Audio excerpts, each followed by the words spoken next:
Vandaag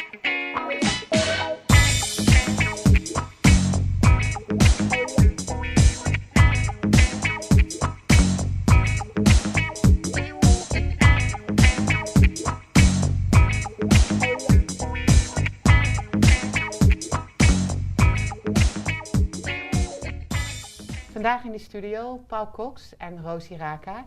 We gaan vandaag hebben over de laatste film van Paul. Hij heeft er al 40 gemaakt, dus dat is niet niks. Het is een filmmaker die over de hele wereld bekend is, maar hij is Nederlands. En hij heeft de afgelopen tijd best wel zwaar gehad en daar gaat zijn laatste film over. Welkom Paul en welkom Rosie in de studio. So how long are you know each other? Almost 6 years. Oh, 6 years. Yeah. Okay.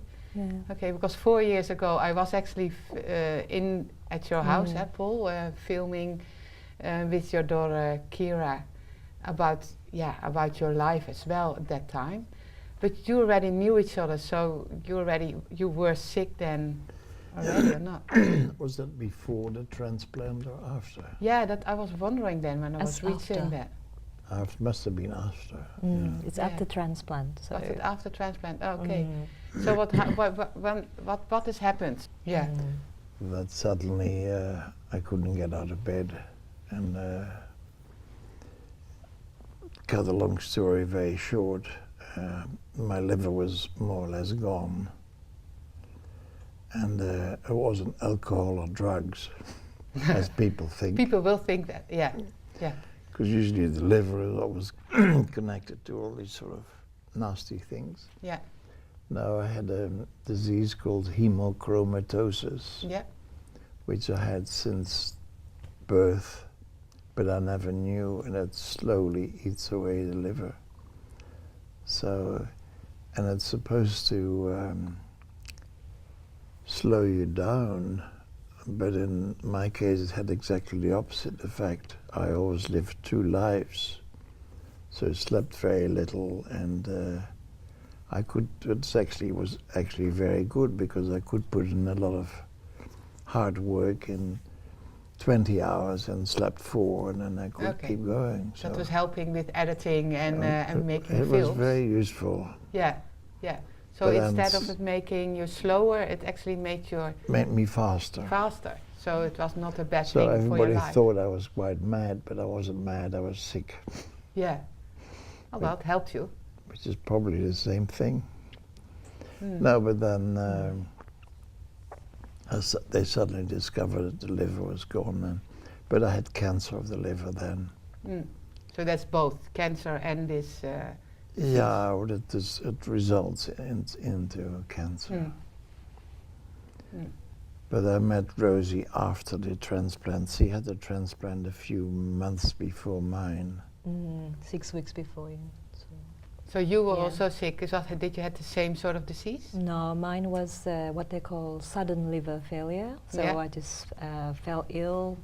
I don't know why. And they had to do emergency transplant, so to speak. So I was lucky. I got mine in a week, so to speak, and that was very lucky. I got it my last hour, I suppose, and so I stayed there for a while for rehab, and afterwards I met Paul in the clinic.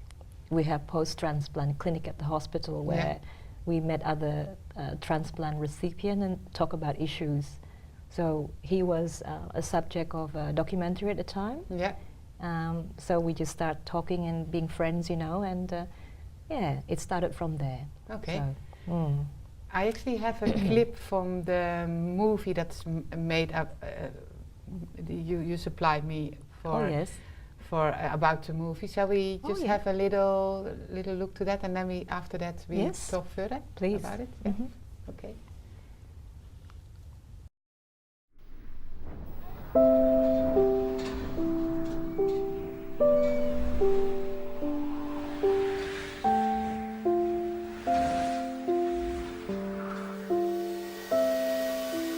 This is a compulsory checkup. I've been instructed by party headquarters. We found a few small spots on your liver. Nothing serious. I don't believe this. Neither do I. What are you doing here? I'm still your wife, we're still married, and I want to help.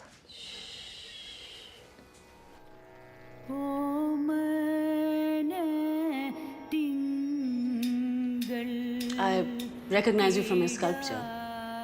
How is that possible? I think you are in love. In the middle of my life, suddenly a knife cut me right in half and say, finished. You've got 6 months to live. It does change your life, does change your concept. Modern life is a fraud. You see the true potential of the human spirit so much more clearly when you're dancing on the edge of the void. All organic matter in nature, the body and universe relate. When that is understood, life and death merge and become one. Look, you won't have to worry much longer. I've got officially 3 months left. Oh, what a relief. But she cares. She's family. Yeah, well, I can look after myself, Dad. I knew I was very close to death. I was also very close to life. I love You don't easily give way to the universe. People have always accused me of making films about my own life, but that is the closest source of inspiration you have.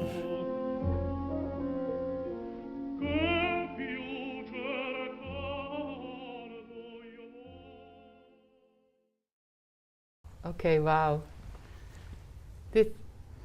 Is it weird to see sort of yourself played out in the movie?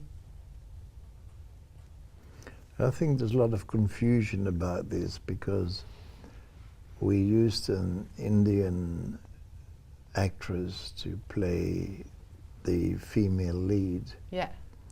But it had nothing to do with Rosie. I met Rosie afterwards. Oh, yeah. It Yeah. was sort of, I foresaw everything that was going to happen, probably. But we met, 2 or 3 months after the transplant. Yeah, yeah. So. Yeah, and their whole book had already been written, and the screenplay actually had little to do with that. So what is the story about? The actual experience of being a recipient of a new organ is extraordinary. It would be, as a filmmaker, an incredible waste of time and research as such, to not use it in a film. So I wrote a love story of sorts, using the idea that the protagonist has a transplant, unexpected transplant, and then also interwoven, because there's so many. I don't think unless you've gone through the experience you could actually make a film about it. Firstly, it's the chronological order from the book is used, of course. Yeah. And then there's a strong inner voice, because you do live with a lot of drugs. And if you don't have the right sort of mind, I went off for days. I lived in different sanctuaries and stuff. And so I don't have the real mind to be able to take the drugs that come with it. Not that I didn't like it was quite pleasant. Was it? Yeah, I'll spend a few days in Venice, and they couldn't get me out of Venice. I was quite sure I was in Venice.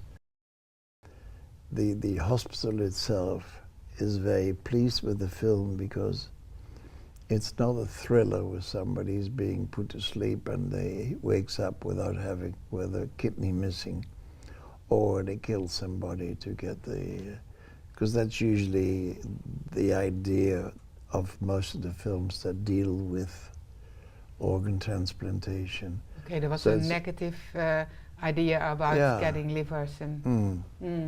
So there's a very realistic account of what actually happens. It's quite an emotional thing.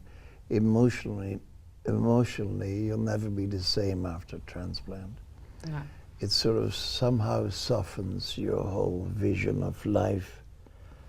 I think it's, maybe it doesn't happen in my case, but it does turn you into a better person because you're much more in tune with what really counts in life. You know, we have all the wrong priorities. Society speeds up, it celebrates the exterior without giving any moment, any time to the interior of a human being. So there's no real respect for a complete individual. And when you have a transplant, you're so close to death, actually. It does change a lot. Your whole attitude towards life does change. Did you also have that? Did you have the same experience, that you felt a better person? Well, she's much better because she met me, you know. Yes. Oh, it's different with Paul, because Paul had to wait 7 months. And I didn't wait like that. I just woke up with a new liver, basically. Okay, yeah. And so it's kind of adjusting in retrospect, that you wake up and they give you the news, so you just have to adjust your life around it, I suppose. And I guess you just have to adjust your life and move on. And luckily the support system at the hospital is fantastic. So you can always talk to someone, and meeting Paul as well and other recipient we can talk to, that helps. Because I think my case, it's about 15% of transplant, sudden thing. And so I met a lot of people who had, like me, you know, you ate something wrong, you had the wrong medications, and your liver just closed shop, and there's no option but to have a transplant, because it's not like your heart can be pumped or you have dialysis, there's no option. So people like me is very lucky to have transplant, because we don't have much time on the waiting list. So I think the adjustment is afterward with your life. You know, you can't have alcohol, for example, afterwards, because it doesn't go well with your new liver. And we have anti-rejection all our lives, because if you stop taking it, your body will attack your new organ, because it does. It's not the real, it's not original part, so to speak. So so it's just different. It's different. So it's your story is you were more afraid for going to die, and you didn't have that feelings. So it was more an experience of going to die in these 7 months. From Paul, I think. I certainly slowly went backwards, and I have a very rare blood group, so it's a very small percentage. So the donors, they don't come knocking on your door, and I'd basically given up. My family even came from Holland. We had our last supper, which was Christmas night. Yeah. And then that's when I got the call, because they had come to say goodbye. Wow. And I was just enjoying a bit of pudding for a change. And then the phone rang, and that was almost 12 o'clock. Wow. So 12 o'clock, so the people still in the hospital ringing people in the night? Oh, that goes on. And this hospital, the Austin Hospital in Melbourne, is quite spectacular. You know, they're very well organized, they're very caring, and they've been fantastic with us. Yeah, because at one point I was reading in your book, you were, Kira's writing, if you could have a donor, if you could do this whole process in the Netherlands, why did you maybe want to do this in the Netherlands? What was the reason? Well, there's a sort of there's a universal loneliness comes with it. You're very alone. It's can't really be explained. All the people there and your family and stuff, but fighting with or trying to survive something that is basically the liver is it's almost as big as your head. It's a huge thing. Yeah. It's still full of mysteries. We still don't know much about the liver. In the old days when cannibals caught one of the missionaries, they would eat the liver first raw, Yeah. and then cook the missionary and eat the rest. But they always thought the liver had special powers, and it's quite possible because if you compare it with the heart is only a muscle and it's quite small. So, and also you can cut the liver in half and it grows back, so it's quite a magical thing. It is, yeah. But why did you want to do that process in the Netherlands? Because it made me homesick. But I never knew where home was, so to speak. Yeah. I never really felt that Holland was my home. Okay. But it was the best one I knew, the closest. Yeah. I was homesick. So when you fell sick, you think, I actually need to go to the Netherlands?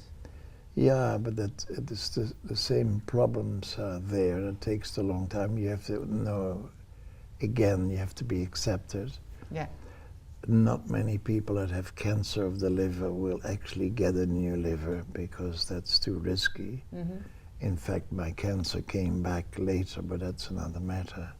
So it's not easy to get a liver transplant when you have cancer. And in Holland it would have been too late anyway. Okay, so but you can have be on a list for a liver in the Netherlands and being on a list here. So No, because if you're here and you get a call from Holland, before you get there, you'll be the liver would have gone to somebody else. They can't. Yeah, yeah. So it have to be quick. You need to be there in It's between. within 8 hours, 10 hours 8 or hours. something. Okay, so then you really need to choose where do you want to stay. So what was the decision that you think I stay in Australia then? I was already quite advanced, and I was basically too sick to go through all the complications that came with it. Yeah. So we canned that, but then my family came over here, and they just arrived the day before I got my transplant, and nobody expected that. That was an absolute miracle. Yeah, yeah.